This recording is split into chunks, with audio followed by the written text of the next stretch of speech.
maaaring mahulog ang loob niya kay Reyna na hindi siya pwedeng mahabag dito. Sunod-sunod ang paglagok ni Froilan ng alak. Hindi niya mawari kung bakit tila isang ilaw na lumilitaw at naglalaro sa kanyang diwa ang imahe ni Reyna. Ang maganda at maamo nitong mukha ay hindi mawala sa kanyang sistema. Ang mga ngiti nitong panakaw niyang nakikita sa tuwing kausap nito ang mga kasambahay sa mansyon. Pakiramdam niya hindi kumpleto ang araw niya kapag hindi niya ito nakikita. Hindi niya dapat bigyan ng kahulugan ang umuusbong na damdamin niya para rito, despite the fact that it's all hard to him to ignore her presence. Higit pa roon ay hindi niya magawang kasuklaman ang dalaga sa kabila ng suktulang pagkamuhi niya sa ama nito. Napatingin siya sa kamay niyang may bendahe. Gusto niyang magalit at mamuhi sa sarili sa dahilang tila hinaplos ang puso niya habang ginagamot iyon ng dalaga. Ngunit mas pinangibabaw pa rin ni Froilan ang galit sa kanyang puso. Kailangan niyang tikisin ang anumang damdaming meron siya. Hindi niya dapat bigyan ng pansin ang salitang awa dahil ikakasira lamang iyon ng kanyang mga balak. Subalit awa nga lang ba talaga ang damdaming nararamdaman niya para sa dalaga?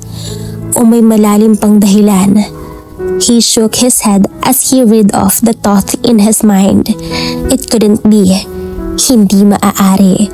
Muli ni Froilan niglagok ang natitirang laman ng kopita. Pagkatapos ay marahas na tumayo at lumabas ng minibar. Kailangan niyang makalanghap ng sariwang hangin upang mawala sa kanyang isipan sa Reyna. Pasakay na si Froilan ng kotse nang makarinig siya ng malamyos na tinig. Bagamat malungkot ang inaawit ng pagmamay-ari ng boses na iyon, ay masarap pakinggan sa kanyang pandinig. Dalisay at puno ng pagmamahal. Isinara niya ang pinto ng kotse at sinundan ang pinanggagalingan ng magandang tinig ng babaeng kumakanta. Dinala siya ng sariling mga paa sa likod ng mansyon at doon niya nakita ang babae. Ikinubli ni Froilan ang sarili upang hindi makita at mapansin ang dalagang tahimik na umiiyak habang kumakanta. Nagunahan ang mga luha sa mata ni Reyna habang kinakanta ang paboritong awitin nilang mag-ama. Miss na talaga niya ito. Parang kahapon lang, napakasaya pa nila. Parang kailan lang nang huli nilang inawit ang kantang kinakanta niya ngayon. Sariwa pa sa kanyang isipan ang mga alaala nilang mag-ama. Ang papa niya ang nagpipiano at siya naman ang kumakanta habang ang mama niya may ngiti sa mga labi habang matamang nanunood at nakikinig sa kanilang dalawa. Nagulat si Reyna nang biglang may nagsalita buhat sa kanyang likuran. Hindi ko binabayaran ng mga gastusin ng iyong ama sa ospital para lang tumunganga ka riyan at kumanta maghapon. Sabi ni Froilan upang itago ang matinding damdaming na umuusbong sa kanyang dibdib. Ang dalawang pares ng mga mata ay hindi humihiwalay sa mukha ni Reyna. Mabilis na pinahid ni Reyna ang mga luha sa magkabilang pisngi bago humarap sa binata. Ikaw pala. Pasensya na naistorbo kita. Nahihiyang dispensa ng dalaga. Hayon na naman ang mabilis na pananalasa ng kaba sa dibdib na Reyna. Lihim na inipagdasal sa langit na sana'y huwag siyang pagalitan ng lalaki. Kamusta na pala ang sugat mo? Tanong ng dalaga. Hindi kaagad sumagot si Froilan. Walang mababakas na impresyon sa mukha ng lalaki. Nanatiling nakatitig lamang ito sa kanya na tila pinag-aaralan ang kanyang kabuuan na ikinapula ng magkabilang pisngi niya. Nag-iba ang ekspresyon ng mukha ni Froilan. Biglang tumalim ang pagkakatitig nito sa kanya. Hindi ba dapat nasa loob ka ng mansyon at tumutulong sa mga gawaing bahay? Baka nakakalimutan mong hindi libre ang pagpapatira ko sa'yo dito. I'm sorry. Nagpapahinga lang naman ako. Babalik na rin ako sa loob maya-maya. Nanatiling kalmadang sagot ni Reyna sa kabila ng tensyong nadarama. Ano nga palang gusto mong hapunan mamaya? Naglakas loob na tanong niya rito. Bukod sa pagiging unpredictable at moody ng binata, ay napakapihikan din nito pagdating sa pagkain. Kapag alam nitong siya ang nagluto, kaya kung minsan ay nagsasayang lang ng niluluto niya dahil hindi na rin ginagalaw ng lalaki. You're doing nothing. Mabuti pa'y sumama ka sa akin sa taniman nang may pakinabang ka naman. Sa halip ay sagot ni Froilan. Ano pang tinatayo-tayo mo dyan? Pag-angil nitong bigkas nang hindi siya kaagad kumilos sa pagkakatayo. Magbibihis lang ako. Naisagot na lamang ni Reyna pagkatapos ay mabilis na pumasok sa loob ng munting tulugan upang makapagpalit ng damit. Sa kabila ng pagsusungit ng binata ay nasasabik din siya na makasama ito, makausap at lalong makilala. Nararamdaman kasi ni Reynang hindi naman masama at masungit ang lalaki. Nakakapagtaka nga lang dahil sa kanya lamang mainit ang dugo nito buhat nang dumating ito sa asyenda. Sisitahin pa sana ito ni Froilan, ngunit nakapasok na sa loob ang babae. Napatiimbagang na lamang si Froilan. May parte ng puso niya ang natutuwa na pakaisiping nag-aalala ito para sa kanya. Ngunit agad din niyang sinuway ng huli ang sarili. Nang matapos ang pag-aayos na Reyna, ay mabilis siyang lumabas at kaagad hinanap ng mga mata ang bulto ng lalaki. Pero nanlumo lamang siya dahil hindi ito makita. Iniwan ba siya ni Froilan? Babalik na sana siya sa loob nang marinig niya ang sunod-sunod na pagbusina ng sasakyan. Napangiti siyang tumungo roon. Aalis na ba tayo, Froilan? Tanong ni Reyna sa lalaking nakatalikod. Mabuti naman at napatigil sa mid-sentence ang binata nang malingunan ang nakangiting dalaga. Nakatali ang mahaba nitong buhok at nakasuot ng puting long sleeve na tinornohan ng itim na jeans at boots na kaparehong kulay niyon. Nakasombrero rin ng dark brown. Nagpahid din ng manipis na face powder at lip gloss pangharang sa init. Hindi rin nakaligtas sa paningin ni Froilan ang hawak-hawak nitong payong. Sinadya niyang magdala ng payong upang sakaling pagsungitan ng lalaki at muling paglakarin tulad ng madalas nitong gawain. Pero hiling niya na sana'y pasakayin na lamang siya nito. Nagmistula itong cowgirl at lalong na-emphasize ang makurbang katawan ni Reyna sa simpleng kasuotang iyon. Mas lalo rin itong naging kaakit-akit sa paningin ni Froilan. Napalunok ang binata nang mapatingin sa namumulang mga labi ni Reyna. How he wished to taste those lips at ang kininang paulit-ulit. Muling sinaway ni Froilan ang sarili. She felt the sudden burn on her cheeks dahil sa klase ng mga titig sa kanya ni Froilan. Sinabayan din iyon ng pagbilis ng kabog ng kanyang dibdib. Get inside. Utos dito ni Froilan. Umuna nang sumakay sa driver's seat. Hindi niya maatim na muling maglakad ang dalaga under the heat of the sun. Bingi ka ba o gusto mong maglakad kaysa makasakay? Maotoridad na sabi ni Froilan. Hindi siya bingi, mas lalong hindi ulyanin. Gusto lang niyang makasigurado na pinapasakay siya ng binata at hindi lang iyon parte ng imahinasyon niya. I'm not your driver and you're not the boss either. Turan pa nito na pinasandahan ng matalim na tingin ang dalaga. Kinakabahan na namang tumulima na lamang si Reyna.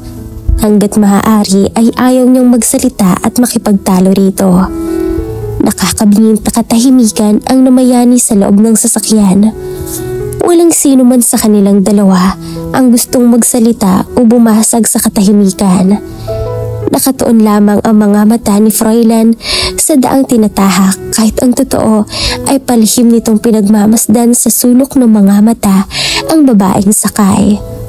Pakiwari ni Reyna ay hindi siya makahinga ng maayos dahil sa presensya ni Froilan. She can smell his masculine scent na humalo sa lalaking amoy nito na lalong nagpapabalisa at nagpapabilis ng tibok ng puso niya. Pakiramdam na Reyna, mahuhulog na rin iyon sa sobrang lakas ng pintig. Napakagwapo nito kahit naka-side view. Ang matangos na ilong at ang pinarisan ng makapal na kilay ay natatakpan ng shade nito sa mata. Idagdag na rin ang sexing line chin nito ang unang nakaakit sa kanyang atensyon nang una pa lamang niya itong makita sa mansyon. Salamat nga pala sa pagtulong mo sa amin ni Papa. Sorry rin kung minsan hindi ko nasusunod ang gusto mo. But from now on, hindi na kita sasawayin. Wika na Reyna na bumasag ng katahimikan sa pagitan nila ni Froilan. Kailangan niyang kunin ang loob ng binata upang payagan na siya nitong madalaw sa ospital ang kanyang papa. Tama, ngunit nanatiling tahimik ang lalaki na tila walang balak na kausapin siya. Hindi rin nakaligtas sa paningin ni Reyna ang paghigpit ng paghawak nito sa manibela. Narating nila ang malawak na taniman na walang nakuhang anumang katugunan si Reyna mula kay Froilan. Pero ayos lang iyon. Pasasaan ba't makakasundo rin niya ang lalaki? May ngiti sa mga labing sinalubong sila ng mga trabahador. Mababakas sa mukha ng mga ito ang katuwaan na muli silang makita kahit paman kadadalaw lamang nila noong isang araw. Hindi nakaligtas sa pandinig na Reyna ang bulungan ng dalawang may edad na babae na ayon sa mga ito ay bagay na bagay raw sila ni Froilan at tiyak na maganda at gwapo ang magiging anak nila. Narinig pa niya ang bulong ni Aling Lina sa asawa na lihim na ikinatuwa ng kanyang puso. Hindi tuloy maiwasan ni Reyna na pinamulahan ng pisngi dahil doon. Tumingin siya sa gawin ni Froilan at sumalubong sa kanya ang nakangiting binata. For the very first time, nakita niya ngumiti ang lalaki.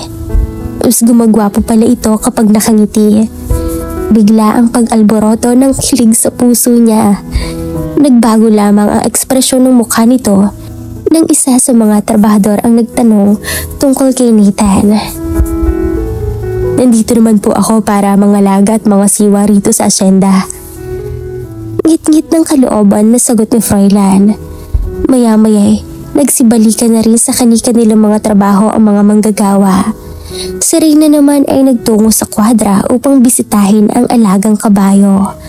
Hinimas-himas niya ang balahibo ng puting kabayo nang biglang pumungad si Froilan.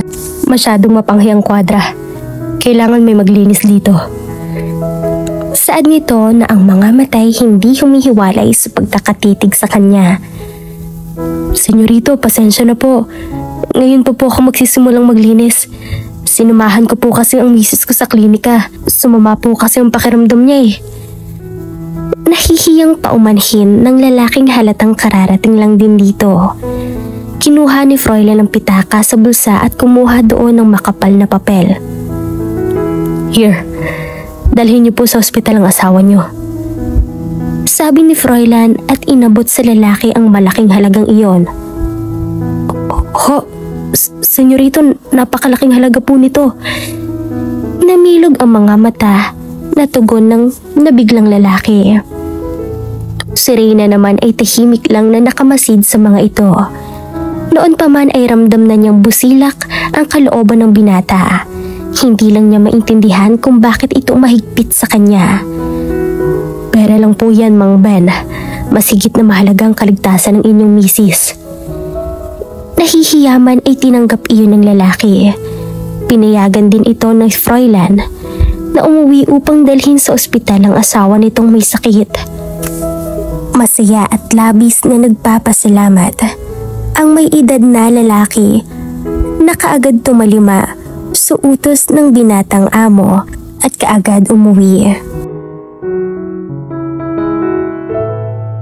So you heard him. May sakit ang asawa niya at alam kong naintindihan mo yon. Well, just to point it out, walang maglilinis dito. So I guess kaya mo naman linisin ang buong kwadra. Seryoso at walang kangiti-ngiting pahayag ni Froilan na ikinanlaki ng kanyang mga mata. Never in her life na naglinis ng kwadra.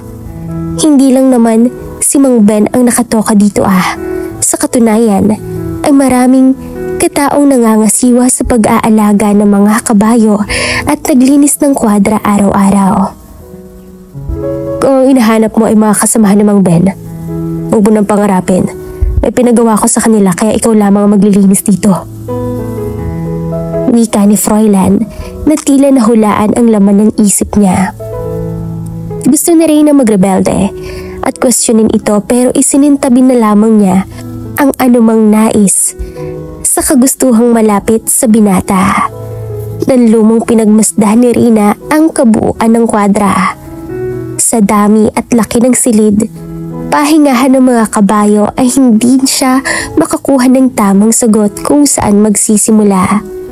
Kung paliliguan ba ang mga kabayo o lilinisin ang sahig. Napangiwi si Rina nang biglang dumumi ang dalawang kabayo. Sa dinami-rami ba naman ang maaaring ipagawa sa kanya ng gwapo pero antipatikong lalaki ay ang paglilinis pa ng silid ng mga kabayo. Kaya niyang gawin lahat ng trabaho para na lamang sa paglilinis ng kwadra. Nasubukan na rin niya ang magpaligo ng kabayo kaya alam na rin niya kung paano pero ang linisin ng buong kwadra. Hindi siya maarte tulad ng ibang anak ng mga mayayaman. But that was before. Ngayon ay mahirap pa siya sa naghihikaos sa kalahi ni Jerry. Maswerte lang siya dahil walang Tom na gustong kumain sa kanya. Oh well, how about Froilan? Hindi ba waring gusto na rin siya nitong tirisin?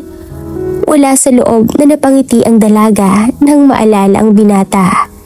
At kung bakit siya pinamulahan ng pisngi ay hindi niya maunawaan. Basta nakakatiyak siya na wala siyang anumang sama ng loob sa lalaki sa kabila ng pagtrato nito sa kanya, bagkus ay lihim siyang natutuwa sa tuwing nakikita niya ito. Muling iginala na Rina ang paningin sa loob ng kwadra. Nakita niya ang mga gamit sa dulo. Naglakad siya patungo roon at kinuha ang rake. It's better to start her task than to thank the man that almost occupied her thoughts since the first day he arrived in the mansion. Nakailang kalkal pa lamang siya ng mga tirang dayami ay pakiramdam niya mauubusan na siya ng hangin sa dibdib. Hindi dahil sa pagod, but it cause of the bad and fetid smell.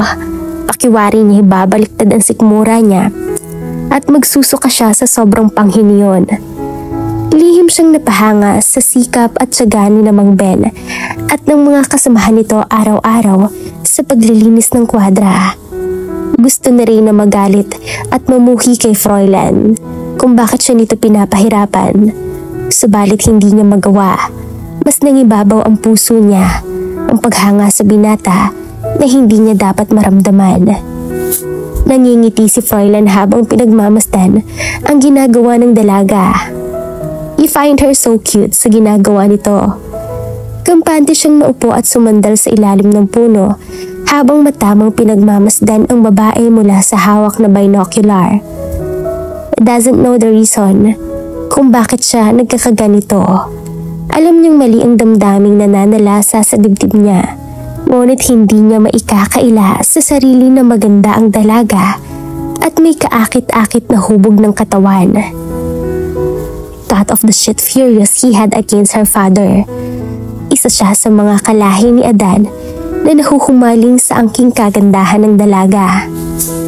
Napasinghal si Froilan sa sarili. Ano ba ang nangyayari sa kanya? The more he trying to ignore and hate her, ay lalo naman itong nagsusumiksik sa kanyang diwa at lalo siyang naaakit dito. Ipinilig niya ang ulo. Hindi siya maaaring ma-inlove sa anak ng taong kinamumuhian niya. But his action against what he felt for Rina. Bago pa makahanap ng sagot ang binata sa mga katanungan niyang iyon, ay mabilis siyang napatayo at napatakbong tinungo ang babaeng kanina pa niyang pinagmamasdan. Ipinikit ni Rina ang mga mata nang biglang umalog at bumigay ang kabuuang kinapapatungan niya. Subalit bago pa man tuluyang sumayad sa lupa ang katawan niya, maagad siyang nasalo ng binata. Naramdaman na lamang niya na tila siya nakalutang sa ere. Marahan niyang iminulat ang mga mata at guwapong mukha ni Froilan ang sumalubong sa kanyang paningin. Bigla ang pagdagsa ng mga insekto sa kanyang dibdib. The world suddenly stopped at kapwa sila tila itinulo sa pagkakatitig sa isa't isa. Ramdam niya ang init sa mga palad ng lalaki sa kanyang likod. Their lips were almost touching. Pakiramdam niya'y tumigil na rin ang pagtibok ng puso niya sa klase ng mga titigs nito sa kanya. Ipinikit ni Rina ang kanyang mga mata sa pag-aakalang hahagkan siya ng binata. Be careful, dahil hindi kasi superwoman. Buo ang pagkakasabing saramo ni Froilan, ang mga matay na natiling nakatitig sa nakapikit na dalaga. Gusto ni Froilan pagalitan ng babae dahil sa pagka-clumsy nito, ngunit naunahan siya ng puso niya. He wanted to kiss her and taste her lips for once, pero pinangungunahan siya ng kanyang galit. Nagmistulang mansanas ang magkabilang pisngi ni Rina. Sanhi ng pagkapahiya. Marahas rin siyang binitawan ng lalaki at basta nalang tinalikuran. Ilang segundo rin nakatayo sa Rina habang nakatanaw sa papalayong sasakyan ni Froilan. Shame of her, cause she expecting him to kiss her. She blushed off the thoughts. Napahawak sa sariling pisngi na tila ba teenager na kinikilig. Hindi ba alam ng lalaking yun na hindi ka sanay sa gawain yan? Sabi ni Nathan. Kinuha ng lalaki ang may kalakihang balde mula sa dalaga. I wonder why kung bakit sunod-sunuran ka sa lalaking yun. Galit na sita sa kanya ni Nathan. Kamusta ka na? Sa halip ay nakangiting tugon niya rito. Matalim siyang tinitigan ni Nathan. Ikaw, bakit nakikisama ka sa aroganteng lalaking yun, Rina? May natapos ka, edukada at matalino. Maraming oportunidad naghihintay sa'yo sa labas. I can give you a job sa kumpanya. Pahayag ni Nathan. Kung tinapat lamang siya ng Don, marahil ay siya ang nakabili ng mga ari-arian nito. Hindi man lahat, at least may isasalba pa rin niya ang hasyenda. Umalis si Nathan ng bansa para magmasteral sa Amerika. Huli na nang malaman niyang naibenta na halos ng Don ang buong hasyenda. In spite of the fact that Don Ernesto didn't even bother himself to tell him about it. Ang naisalba lamang niya ay 35% ng kumpanya. He tried his best para mabili ang share sa ibang board para maibalik iyon kay Rina, but still the 60% ay hawak pa rin ni Froilan. He has his own millions in his accounts, more than enough to get what he want. Ang problema lamang ay ayaw ibenta ni Froilan ng hasyenda, kahit dinoble na niya ang presyo. I know you're doing this for your father, pero hindi sa ganitong paraan. Nathan, please. Walang ginagawang masama si Froilan. Ginagawa ko lang ito bilang pagtanaw na utang na loob sa kanyang kabutihan sa amin ni Papa. For God's sake, Rina. At kailan ka pa nagkaroon ng utang na loob sa lalaking yun? Nathan, alam mo naman na siya ang gumagastos sa mga bayarin ni Papa sa ospital. At kahit magbanat pa ako ng buto, ay hindi ako makakalikom ng malaking halaga para sa pagpapagamot ni Papa. At hindi ko rin kayang iwan ang asyenda. Sabi ni Rina at binawi ang balde at ipinagpatuloy ang ginagawa. Not anymore, for God's sake, Rina. Sinabi sa akin ni Nanay Dolores ang lahat. Ipinalipat ko sa pangalan ko ang mga gastusin ni Tito. Kung yan ang kinakabahala mo, at gagawin ko ang lahat mabawi lamang ang asyenda mula kay Froilan. kung yan ay pinapangamba mo. Dahil hindi ako makakapayag na alipustahin ka ng lalaking yun. Mahabang pahayag ng binata. Halos lumitaw na ang litid sa liig. Sa galit, natigilan ng dalaga sa pagpapakintab ng balahibo ng kabayo sa tinurang iyon ng kababata. Akin na nga yan. Nakasimangot na inagaw ni Nathan ang balde mula sa kanya at ito ang nagpaligo sa kabayo. Naiintindihan niyang kababata kung bakit hindi nito maiwan ang asyenda. Batid din niyang matigas ang ulo nito at hindi siya nito pakikinggan. Kuyom ang mga kabaong pinaharurot ni Froilan ng sasakyan. Whether he admit or not, natakot siya'y kanina'y nag-aalala sa dalaga. Paano na lang kung wala siya doon? Baka mabalian pa ito ng buto nang dahil sa kanya.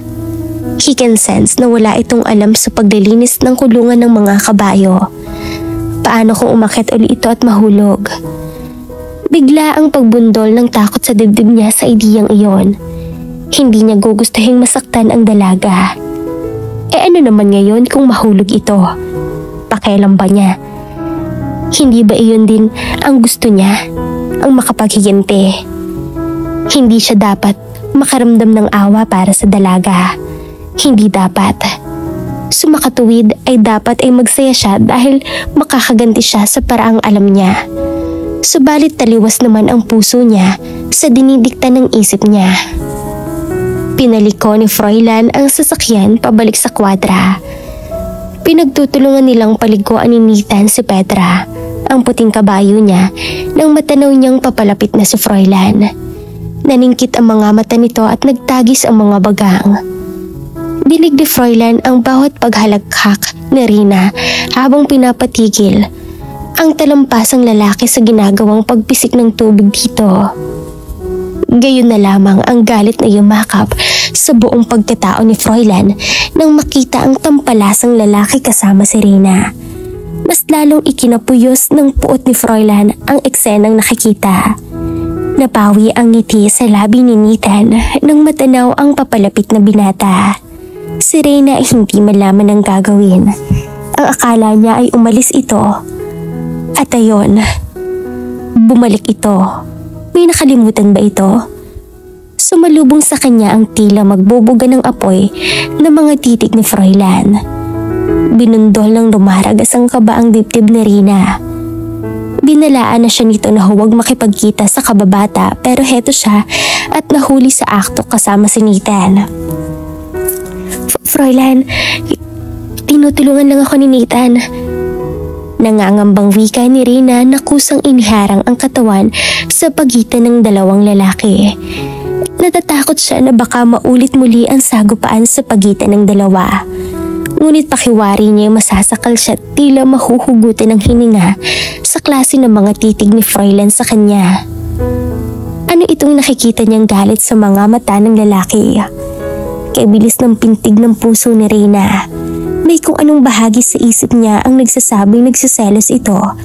Pero mabilis din niyang itinaboy at inigdora ang ideyang iyon. Pinaglipat-lipat ang mga mata sa dalawang binata. Sa kabila ng tensyon na mamayani sa dibdib niya, ay may napansin siya sa dalawang lalaki. Sa halip na sumagot si Froilan ay hinila nito ang braso niya palapit dito na tila pag-aari siya nito at walang sino man ang may karapatan sa kanya. Didn't I tell you not to step in my territory? He tightly closed his hand and clenched his teeth while looking at him. Nakipagtagisan at nakipagbuno ng tingin si Nathan sa binata. Wala sa bokabularyo nito ang masindak sa aroganteng lalaki at hindi rin makakapayag na alipustahin lamang nito ang dalaga. As far as I know, you don't own the whole properties of Don Ernesto, kaya may karapatan pa rin ako dito. Kampanting tugon ni Nathan. Sinalubong ang tingin ng mga mata ni Froilan. Nalaman nito na hindi lahat ng ari-arian ng Don ay nabili ng lalaki. Ang lupaing kinatitirikan ng mga tauhan sa asyenda, maging ang mga sakahan ng mga trabahador ay hindi ginalaw ng butihing Don. Ngit-ngit ang kalooban na hinigpitan ni Froilan ang pagkakahawak sa braso ng dalaga. Waring nagpapahiwatig ito. Reyna, mabuti pa sumama ka na sa akin. I could no longer see you habang pinapahirapan ka ng ganito ng kung sinong taong walang konsiderasyon. Muli ay wika ni Nathan, ang mga matay na katuon sa dalaga. She's mine, at wala kang karapatan sa kanya. Mabalasik na bigkas ni Froilan. Magkamatayan man, pero hindi hahayaan ni Froilan na sumama si Reyna sa lalaking ito. Nathan, sige na, umalis ka na. Wika ni Reyna upang huwag nang magkainitan pa ang dalawang lalaki. Ayaw ni Reynang magbasagan ito ng mukha nang dahil sa kanya. You're coming with me, Reyna. Hindi ko maaatim na tumira ka kasama ang lalaking yan. May galit sa tono ng boses nito. Ngumisi lamang nang nakakaloko si Froilan sa kahinigpitan ang pagkakahawak sa pulsuhan niya. She'll stay here with me. Right, Reyna? She looked at her. At that looks makes her heart jolted inside her chest. Nagsusumamo ang kislap ng mga mata nito. Gusto ba talaga nito na manatili siya ng mansyon? Let's go, Reyna. Tinangkang hawakan ni Nathan ang kamay niya, ngunit pumiksi siya. Sige na, Nathan. Maliman ang damdaming namamahay sa dibdib ni Reyna ay nais pa rin niyang makatiyak. Gusto rin niyang malaman kung ano ang dahilan at bakit ito galit sa kanya. Gayon wala naman siyang ginagawang masama dito. Sa kabila ng pagpapahirap nito sa kanya, ay nangingibabaw pa rin ang damdamin niya rito bilang babaeng humahanga sa isang lalaki. Reyna, hindi ako makakapayag na alipustahin ko ng lalaking yan. Hindi ka ba nakakaintindi? Hindi siya sasama sa'yo. Umalis ka sa lupain ko kung ayaw mong ipakaladkad kita sa mga trabahador ko. At kailan mo pa naging pagmamay-ari si Reyna? Nakipagsukatan ng tingin na sabi ni Nathan. Nathan, please. Umalis ka na, nagmamakaawa ko. His face turned red sa tinurang iyon ng dalaga. Hindi ako sasama sa iyo.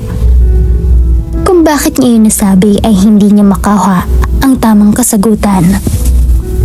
Alam ni Reynang mabait ang binata at mamumuhay siya ng tulad ng dati. Ngunit may malakas na parasang humihila sa kanya upang manatili sa asyenda. Nagmalabis ang mga luhang kanino pang gustong pumatak sa kanyang mga mata. Kuyom ni Nathan ang mga kamao. Hindi ito makapaniwala na mas pinili ni Reynang manatili sa poder ni Froilan. Ang lalaking gusto lamang ay pahirapan ang kababata. Hinawakan ni Froilan ang kamay ni Reyna at hinila pasakay ng kotse.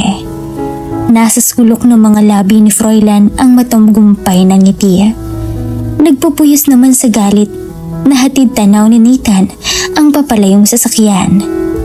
Hindi talaga siya makakapayag na apihin ni Froilan ang dalaga. Hinding-hindi. Namayani ang katahimikan sa loob ng kotse. Tila parehong nakikiramdam sa bawat isa. Maya-maya binasag ni Froilan ang pananahimik niya. Ilang beses ko bang dapat sabihin sa'yo na huwag kang makipagkita sa lalaking yun, Reyna? Maya-maya ay sabi ni Froilan. Wala naman kaming ginagawang masama. Kaibigan ko siya at wala akong nakikitang di ka nais-nais upang huwag akong makipag-usap sa kanya. You're not just talking to him. You were like flirting with him. He hissed and furious.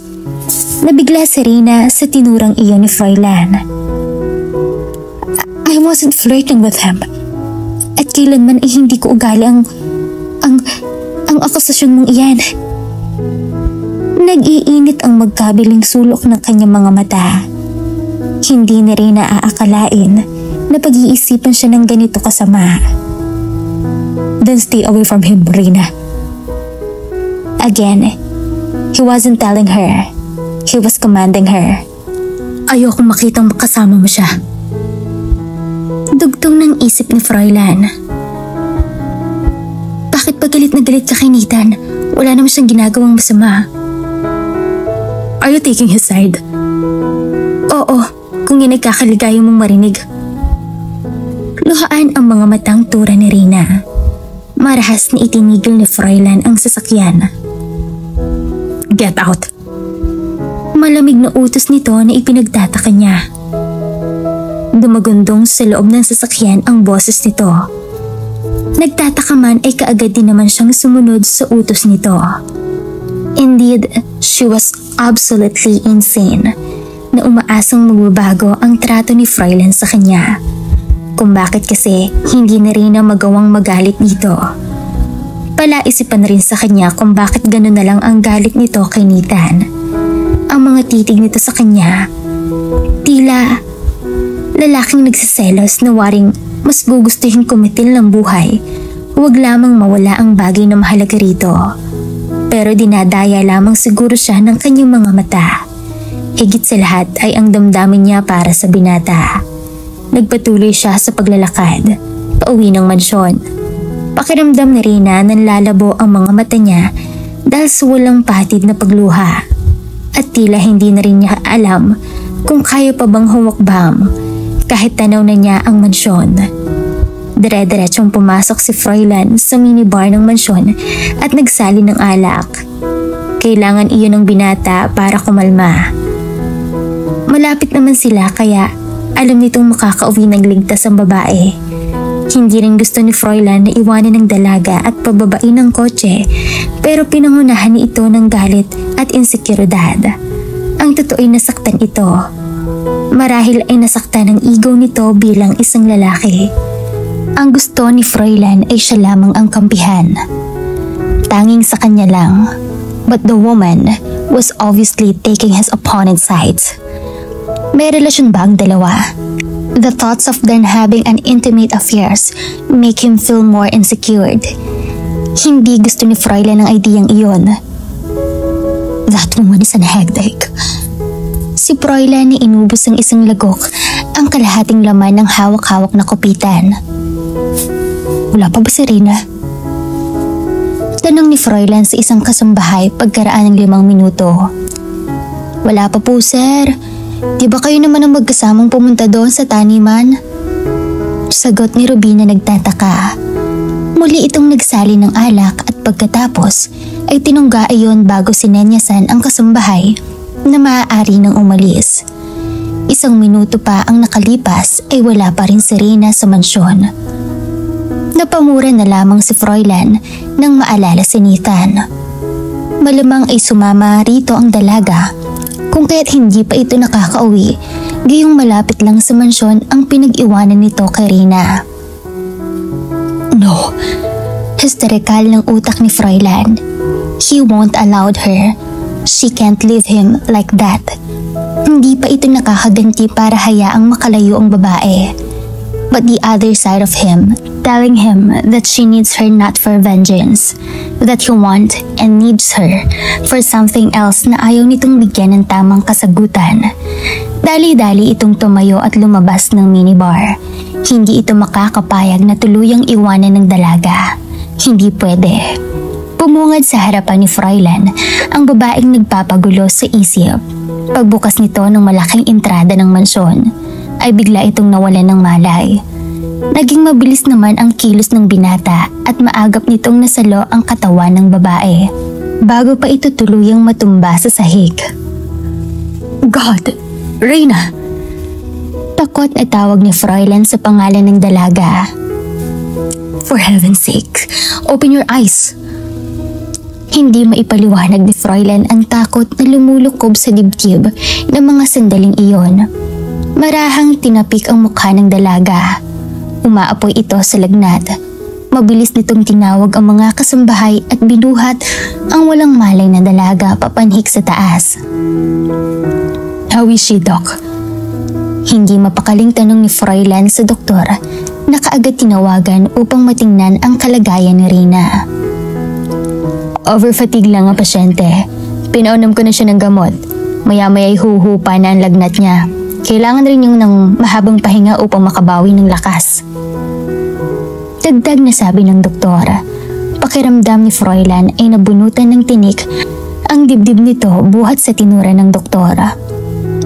Maraming salamat, Doc. Sabi ni Froilan saka sinumahang makalabas ng silid ang doktor. Mag-aalas 8 na ng gabi nang magkamalay si Rina. Labis na nagtataka kung anong ginagawa niya sa dating silig. Kaagad na sumagi sa isip niya si Froilan. Siguradong magagalit ito sa kanya. Hinang-hinaman ay pinilit niyang bumangon. Stay. Mula sa madilim na sulok ng silid. Froilan, bakit ako nandito? Hayun na naman ang pamilyar na kaba sa dibdib niya. Pahatiran kita ng pagkain, Ruby. You need to rest. Sa halip ay tugon ito. Tumayo ito at lumapit sa kanya. Ano ang nakikita niya sa mga mata nito? Nag-aalala ba ito sa kanya? Pero bakit? Magpapahinga na lang ako sa kwarto ko. Nakayukong tugon ng dalaga. Hindi niya kayang salubungin ang mga titig ni Froilan. Hindi na rin niya kayang kontrolin ang pintig ng puso niya. Kailangan ko bang ulitin ang sinabi ko, ha, Rina? Lumakas ang tono ng boses ni Froilan pero naroon pa rin ang pag-aalala. You'll stay here whether you like it or not. Magpagaling ka kaagad dahil hindi ka amo sa pamamahay ko. Marami ka pang trabaho bukas. Wika ni Froilan bago lumabas ng silid. Pakiwari ni Rina ay hinaplos ang puso niya. Hindi niya mauwasan na huwag mapangiti sa inaktong iyon ni Froilan. Her face turned into red. Maging pilikmati niya'y kinikilig. She doesn't even care sa pagsusungit nito sa kanya. Nararamdaman niyang hindi ito kasing sama ng tulad ng inaakala niya. Umaasa rin si Rina na lalambot din ang puso ni Froilan sa kanya at matututunan siya nitong mahalin. Nanlaki ang mga mata niya sa pakaisipin ang bagay na iyon. Mahalin? Nababaliw na ba siya? At bakit naman siya gustong mahalin ni Froilan? Lalo si Rina pinamulahan ng pisngi. Is she in love with him already? Napukaw ang pagdidaydreaming niya nang makarinig ng pagkasunod-sunod na katok mula sa labas ng silid. Pasok. Niluwa niya si Ruby na abot hanggang tenga ang mga ngiti. Hindi pa man ito nagsasalitay, tila alam na niya ang tinatakbo ng isip ng babae.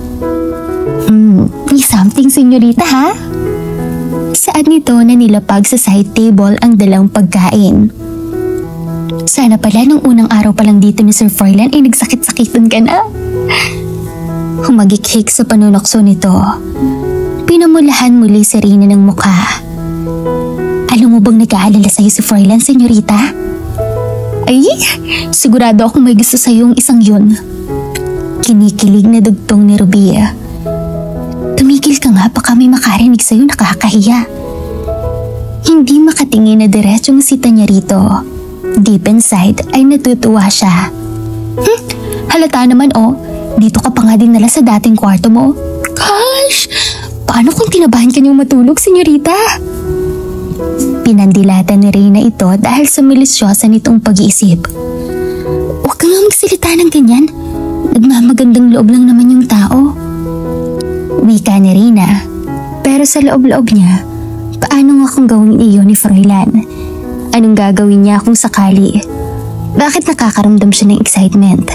Ganon na ba siya nagagahol sa binata na pagtuunan nito ng pansin? Lihim na rin na sinaway ang sarili at itinoon na lamang sa pagkain ang di mapaliwanag na damdamin. Mag-aalas 10 na ng gabi, ngunit hindi pa rin siya dinadalaw ng antok. Ginala niya ang mga mata sa kabuuan ng kanyang dating silid. She missed her room so much. Ipinikit niya ang mga mata. Hinayaang manuot sa kanyang ilong ang lalaking amoy ng kama niya. Pakiramdam niya ay katabi lamang niya ang binata. She remembered the moment that had happened to them sa kwadra. Halos na magkadikit na ang kanilang mga katawan And yes, she was actually affected dahil doon. Habang tumatagal, lalong lumalalim ang damdamin niya para sa binata. Umuusbong palalo ang paghanga niya rito. Ano nga kaya ang pakiramdam ng mahalikan? Mabilis na sumagi sa diwa ni Rina ang imahe ni Froilan. Napabangon siya dahil sa malisyosong pag-iisip. Ano ba ang nangyayari sa kanya? Bakit gayo'y pinapangarap niyang mahalikan ng lalaki? Ang naramdaman ang init ng mga yakap nito at matulog sa mga bisig nito. Nahihibang na yata ako. Balisa si Froilan sa loob ng guest room. Mailap rin sa kanya ang antok. Hindi mawala sa isip niya ang dalaga. Kahit anong pilit niyang pagtataboy rito, ay ito pa rin ang naglalaro sa balintataw niya. In fact, he was so worried when she lost consciousness in front of him. Buong akala niya ay napapaano na ito. Saka lamang bumalik sa normal ang tibok ng puso niya nang masuri ito ng doktor. He even let her sleep in his room just to make sure that she's fine. And thinking about Nathan and Rina having an affair makes him feel so furious. At ano ba ang gusto ng babaeng iyon? Ang matulog sa kwarto ni Nathan? He cursed in disbelief. That woman is really giving him a hard time. Isipin pa lang ni Froilan na may iba mong lalaking humahawak sa katawan ni Rina ay umaapoy sa galit ang utak niya. Gusto niyang manakit at magwala. Nag-uumapaw sa galit ang dibdib ni Froilan at ito ang kauna-unahang pagkakataon na mangyari ito sa kanya. Kailanman ay hindi pa siya nagkakaganito. Ngayon lang. Indeed, she was really getting in his nerve. Ano naman ngayon kung ano ang nais na Rina? Wala siyang pakialam sa personal na buhay ng dalaga. Lalo na kung magkagusto man ito sa lalaking iyon. But the thought of them together makes him felt so enraged. Hindi niya alam ang dahilan pero isa lang ang natitiyak ni Froilan. He hates seeing Rina with other men. He fisted his hands and clenched his teeth in annoyance. Pakiramdam ni Froilan ay may dalawang nilalang na bumubulong sa magkabilang tenga niya. At kung ano ang nararapat niyang gawin at kung ano ang hindi niya dapat gawin. Pero halatang nauna nang rumispende ang dikta ng puso niya dahil pinatulog pa niya sa kanyang silid ang babae. At ngayon, nababalisa siya nang dahil sa babae. She's now peacefully sleeping in his bed, perhaps, and God knows kung gaano siya nagtitimpi na huwag pumasok doon. What is that for? Nahuhulog na ba ang loob niya kay Rina? Nagsiselos ba siya kay Nathan? Is he jealous? No way. Mabilis na responde ng utak ni Froilan. But as what the saying say, actions speak louder than words. Mabilis ni Froilan inignora sa sistema ang ideyang iyon na tila ba napakalaking kamalian na mahalin ang babae. Hindi niya dapat pairalin ang anumang damdaming meron siya para rito. Hindi rin siya maaaring mabighani sa kagandahan ni Rina. Hindi dapat pero palaging sagabal sa mga anumang plano ang personal na damdamin na pumupukaws ng babae. He really hated her father that much and he can't just fall in love sa anak ng lalaking kinasusuklaman niya. He shook his head in denial. This can't be. Never in his wild imagination to fall for the wrong woman. Never. Lumabas si Froilan ng balkonahe at tumingala sa kalangitan. Sinimsim niya ang nangangalahating laman ng baso. Sinariwa sa kanyang isipan ang mga masasayang alaala nilang mag-aanak. Noong nabubuhay pa ang kanyang mga magulang at kapatid. Noong mga panahong kumpleto silang mag-anak. Napatiimbagang si Froilan nang muling magbalik tanaw kung paano binaril ng mga tauhan ni Don Ernesto ang kanyang mga magulang at kapatid. Nakuyom niya ang kamao sa galit sa lumukop na dibdib niya. Muling bumangon ang galit sa dibdib niya. kasabay ng pagbangon ng puot ng puso niya ang paglitaw ng imahe ng magandang babae na anak ni Don Ernesto, si Reyna. His fingers tightened around the wine glass. Hindi siya makakapayag na makuha ni Nathan ang dalaga. Mananatili si Reyna sa mansyon at pagsisilbihan siya. But damn it, nasasaktan siya sa tuwing nakikita niya itong nahihirapan sa mga trabahong pinagagawa niya rito. She preferred to see her doing all the things that makes her happy. Pero sa tuwing naiisip niyang anak ito ng taong kinamumuhian niya, ay nagdidilim ang paningin niya. God knows how much he wanted her in his bed since the first day he met her. How much strong desire and lust he had for her for the very first time he laid eyes on her. A great urge to touch her, to kiss her, and take her right away till she passed out in pleasure. He banged a lot of pussies in US, but he never felt the same feelings he had for Reyna. Fräulein cursed again and again when he felt his strong erect maleness. Hindi na bago ito sa kanya. Sa tuwing naiisip niya si Reyna at nabubuhay ang matinding pagnanasa sa loob ng kanyang katawan, ay pilit niyang ikinukubli. He groaned in pain. Lalong nag-init ang pakiramdam niya sa kakaisip sa babae. Pumasok siya sa loob at tinawid ang banyo. He have to do something. Napabalikwas ng bangon si Reyna kinabukasan. Saka mabilis na sinipat ang kamay ng orasan. Mag-aalas 10 na ng umaga. Sa po ang sariling noo ay tumayo mula sa kama. Imahe ni Fräulein ang kaagad lumitaw sa kanyang diwa. Senyorita, wala po si senyorito kaya ayos lang po na matulog ka maghapon. Nakangiting saad ni Aling Laura ni hindi man lang niya naramdaman ng presensya. Kinulat niyo naman po ako, Aling Laura. Ipagpaumanhin mo, senyorita. Wala ho iyon. Si Fräulein nga po pala. Saan ho siya nagpunta? Wala siyang sinabi. Alam mo naman ang lalaking iyon. Parang naglilihing ewan. Nangiti si Reyna sa tinurang iyon ng kasambahay. Ako na po ang maglilinis ng silid ni Fräulein, Aling Laura. Naku, senyorita. Mabuti pa'y bumaba na kayo at kumain. Ako nang bahala rito. Nagbilin rin po ang senyorito na maaari mo nang dalawin sa ospital ang iyong ama. Masayang pagbabalita pa ni Aling Laura. Sigurado ho ba kayo? Hindi makapaniwalang tanong ni Reyna. Oo, senyorita, pero umuwiran daw kayo agad ng maaga.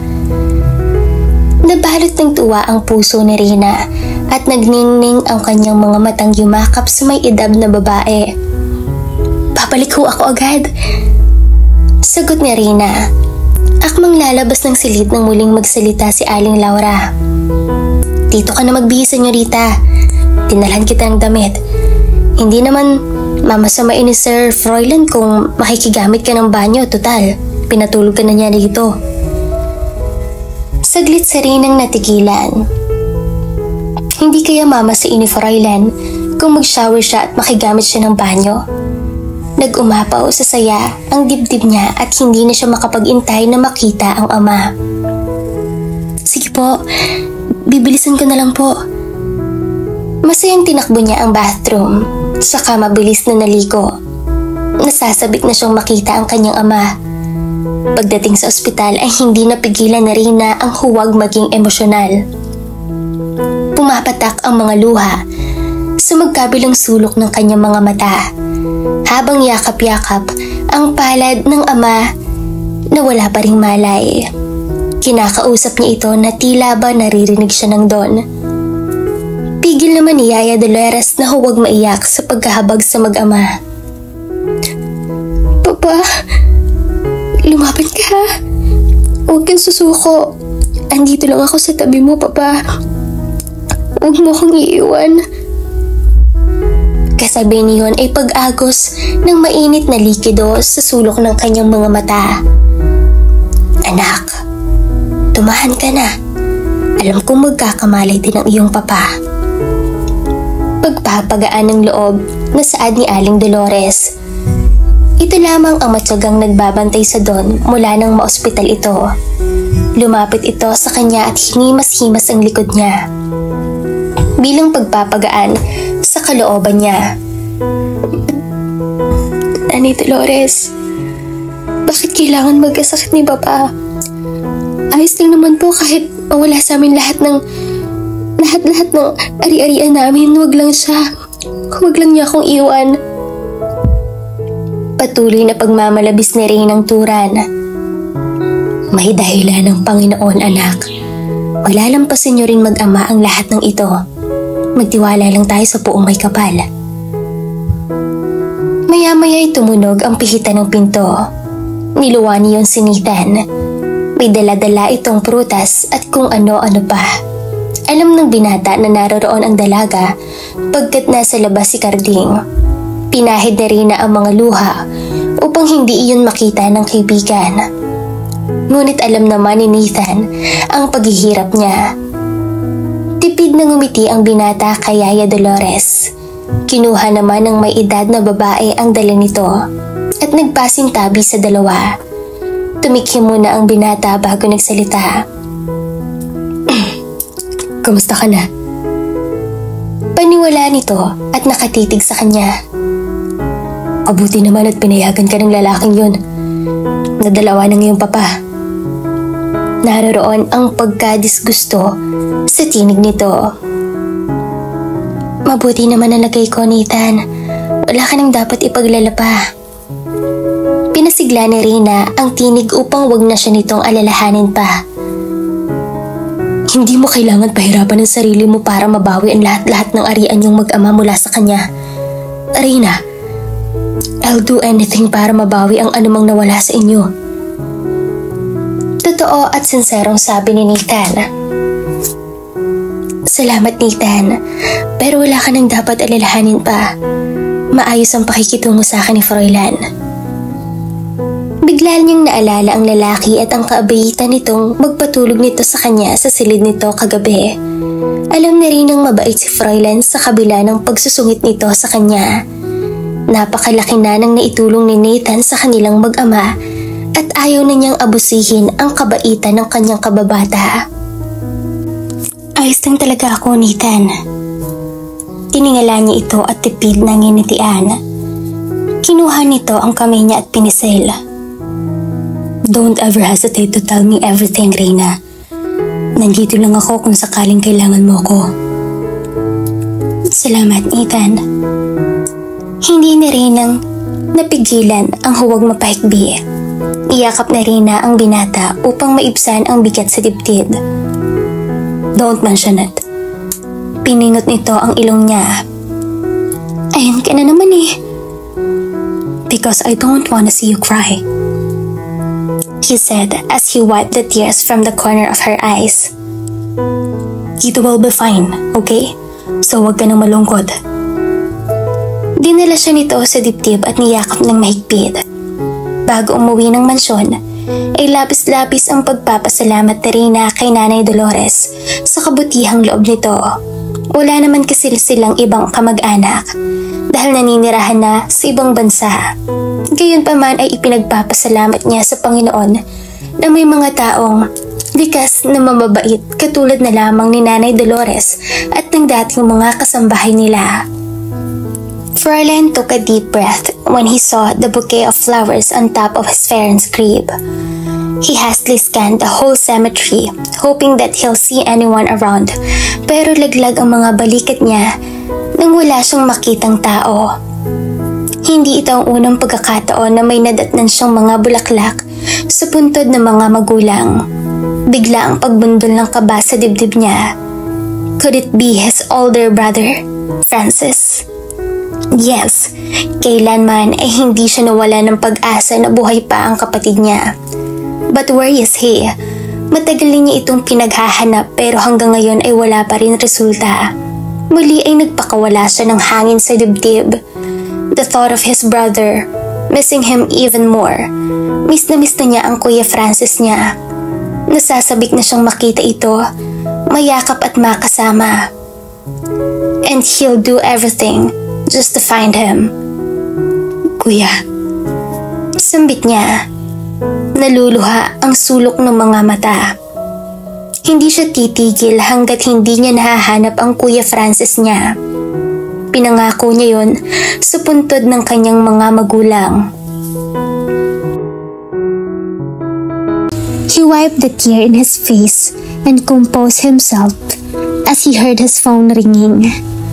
Inabot niya ang tumutunog na cellphone mula sa bulsa ng denim na suot pagkatapos ay sinagot ang tawag. Anong balita? Hindi nagpatumpik-tumpik na tanong niya sa kabilang linya. Yes, Mr. Aquino, napag-alaman kong kinupkup ng mag-asawang doktor ang kapatid mo. Pagbabalita ng kausap sa kabilang linya. Nag-migrate sa Amerika ang mag-asawa at dinala sa state ang kapatid mo. Dagdag pa nito. Where in the state? Nasasabik na tanong niya. Kung ganon ay kapares niya ay dinala rin sa ibang bansa ng mga mababait na umampon sa nakatatandang kapatid niya. Your brother is currently here in the Philippines. Nahigit ni Froilan ang paghinga kasabay niyon ay muling pagpatak ng luha sa magkabilang sulok ng kanyang mga mata. Hindi niya maipaliwanag ang kaligayahang nararamdaman sa mga sandaling iyon. His heart filled with happiness and rejoice. At last, he found him. Tama nga ba ang kanyang hinala ng kapatid niya ang naglalagay ng mga bulaklak sa puntod ng kanilang mga magulang? So his brother visited their parents every time. Napuno ng labis na pananabik ang puso niya. Saan dito sa Pilipinas? Where can I find him? Do you have his address? Sunod-sunod na tanong niya. Sobrang kasiyahan ang namamahay sa dibdib niya. Yes, Mr. Aquino. I will hand over the information whenever you're available. I'll be in Manila tomorrow morning. Meet me in my office, detective. Sure thing, Mr. Aquino. Napaluhod siya sa puntod ng mga magulang pagkatapos nilang mag-usap ng detective. Pakiramdam niya ay dininig ng Diyos ang panalangin niyang matagpuan ang kapatid niya. And he couldn't wait for any longer to see his brother for after so many years. Tay, Nay, palagay ko po ay magkikita na kami ni Kuya. Natagpuan na siya ng inupahan kong detective. Nakaluhod sa puntod ng mga magulang niya. Magkikita na po kami ni Kuya pagkaraan ng maraming taon. Mahahawakan at mayayakap ko na sa wakas ang kapatid ko. Ngumiti si Froilan sa bahaging iyon pero patuloy pa rin sa pagpatak ang mga luha sa gilid ng mga mata. May palagay din po ako na si Kuya Francis ang dumadalaw sa inyo rito, itay inay. Hindi lang kami nagkakaabot. Patuloy pa niya. Miss na miss ko na po kayo. Miss na miss ko na rin po si Kuya. Tuluyan ng yumugyog ang magkabilang balikat ni Froilan sa parteng iyon. Gustuhin man niyang huwag maging emosyonal ay hindi niya magawa. Hindi niya mapigilan ng sariling damdamin sapagkat muli na naman nanariwa sa diwa ni Froilan ang masasayang alaala nilang mag-aanak. Noong mga bata pa si Francis at noong nabubuhay pa ang kanilang mga magulang. Marahil kung nabubuhay pa ang mga ito ay hindi sila magkakalayong magkapatid. Masaya at kompleto pa rin ang pamilya nila.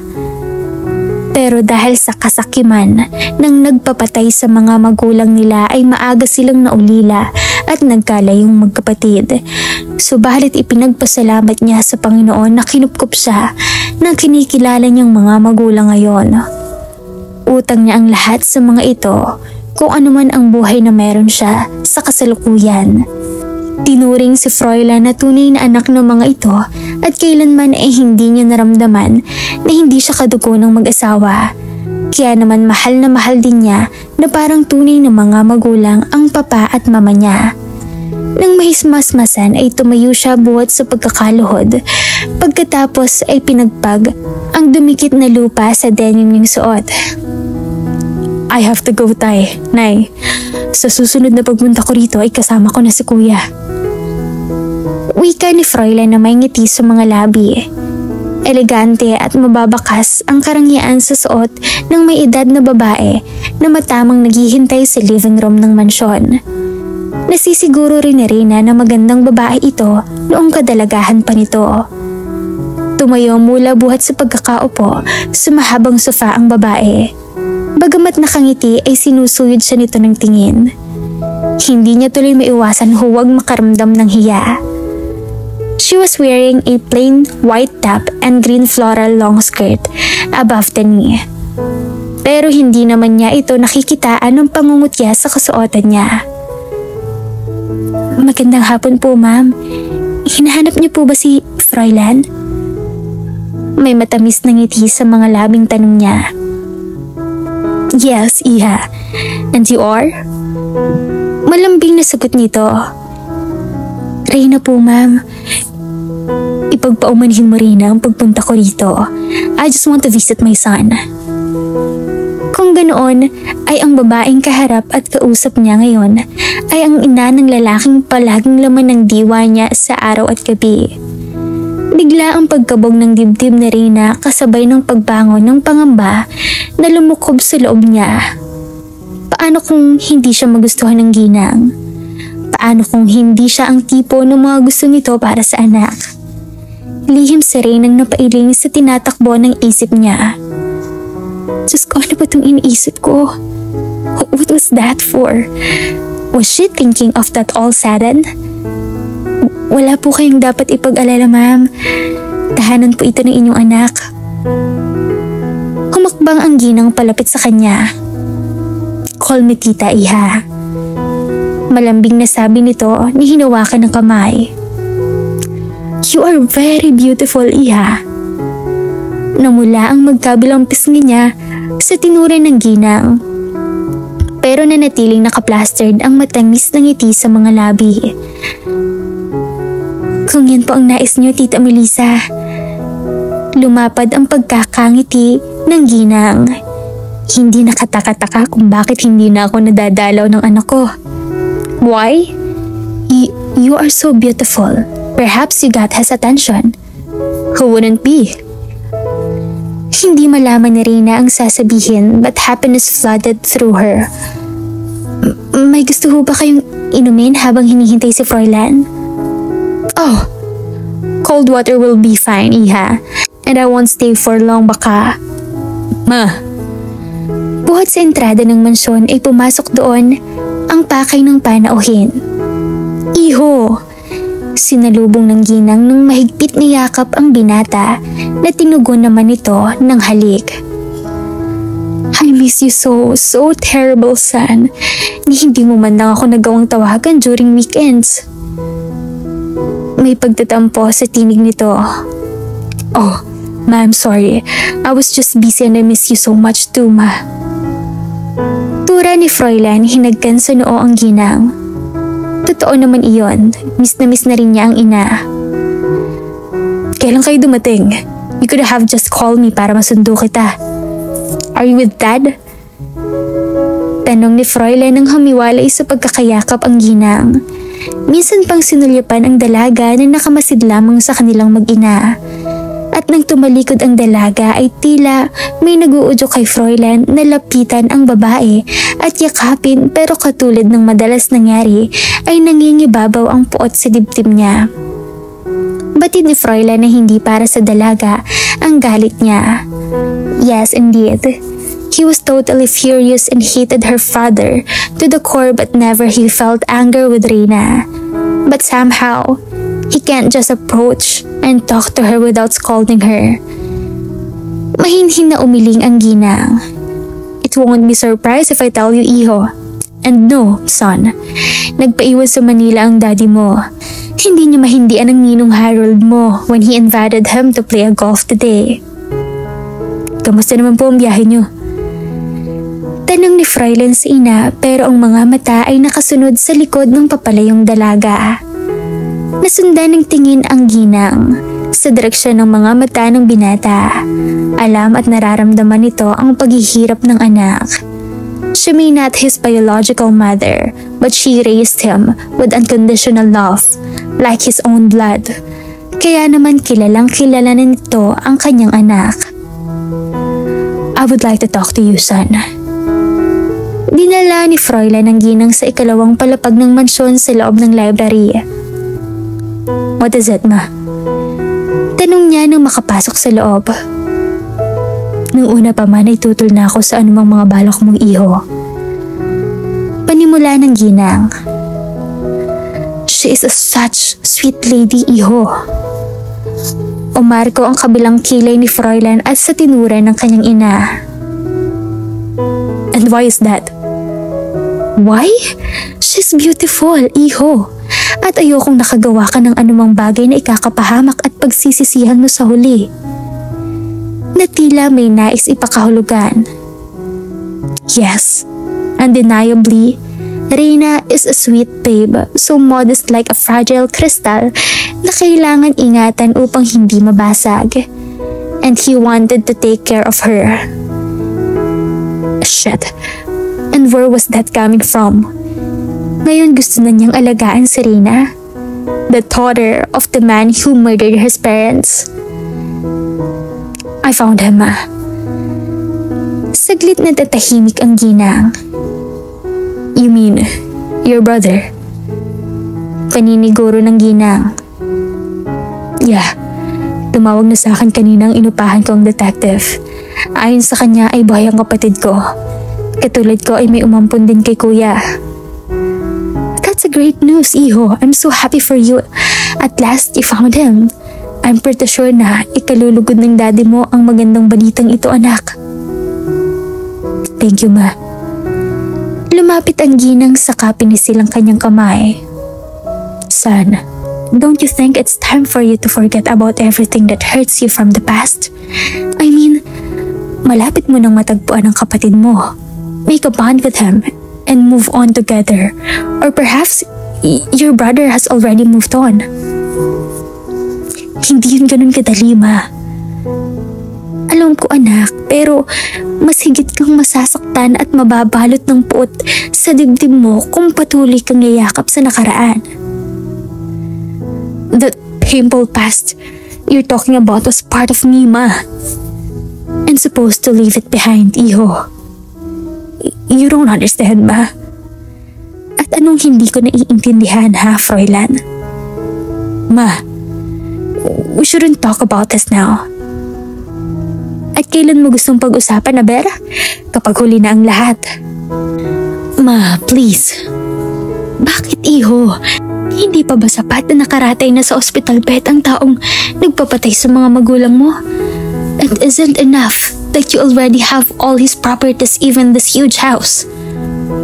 No, Mama. Everything I have now isn't enough. I want to see him suffer katulad ng ginawa niya sa mga magulang ko. Nag-ikting ang mga bagang ni Fräulein nang muling nanariwa sa memorya ang kalupitang sinapit ng mga magulang sa kamay ng mga tauhan ng Don. Napailing ang ginang. At anong gusto mo? Ang maging isang kriminal katulad ni Ernesto? Hindi napigilan ng ginang ang pagtaas ng boses. Si Reina ay tila estatwa sa kinatatayuan sa mga narinig. Humigpit ang pagkakahawak niya sa di kalakihan na tray sa naglalaman ng basong at tubig para sa ginang. Totoo ba? Totoo ba ang mga narinig niya? Ang kanyang papa ang nagpapatay sa mga magulang ni Fräulein? Kaya ba ito galit na galit sa kanya? Kaya ba gano'n na lang kontratuhin siya nito? Reina shook her head in disbelief.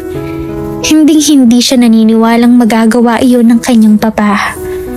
Mula pa noong maliit siya ay hindi niya nakikitaan na kagaspangan ang pag-uugali nito. Namulat siya sa kabaitan nito at namalas din niya kung paano tumulong sa mga mahihirap at mga nangangailangan ng kanyang papa. Kaya paanong magagawa nito ang ipapatay ang mga magulang ni Fräulein? Nanginig ang mga kamay na napaatras si Reina. Kasabay niyon ay ang pag-uunahan ng mga luha sa gilid ng mga mata niya. Nagmamadaling lumayo at bumaba sa hagdan ang dalaga. Bumalik sa kusina. Pagkatapos ay nilapag sa mesa ang daladalang basong tubig, saka patakbong lumabas ng kabahayan. Umalis na bang nanay ni Froilan? Si Ruby na nagtanong na hindi niya pinansin. Nilampasan niya lamang ito.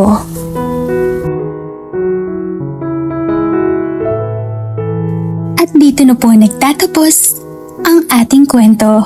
Sabay-sabay po nating abangan ang susunod na kabanata. Maraming salamat po. Stay safe and God bless.